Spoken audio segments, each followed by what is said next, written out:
একদিন এক সিংহ, একটি গাধা ও একটি শেয়াল মিলে শিকারে বের হয়। তারা ঠিক করেছিল একসঙ্গে শিকার করলে লাভ বেশি হবে এবং পরে সমান ভাগে ভাগ করে নেবে। শিকার শেষে অনেক কিছু পাওয়া যায়।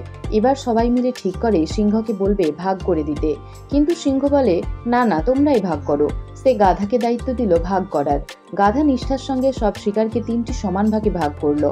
এক ভাগ সিংহের, এক ভাগ শেয়ালের আর এক ভাগ নিজের। সিংহ এটা দেখে ভীষণ রেগে গেল।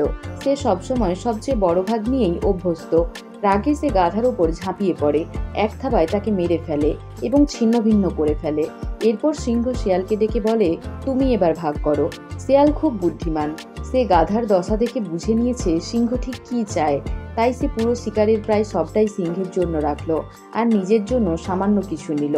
সে সিংহকে ডেকে বলল, মহারাজ, আগে আপনি আপনার অংশ নিয়ে নিন, তারপর আমি আমারটুকু নেব।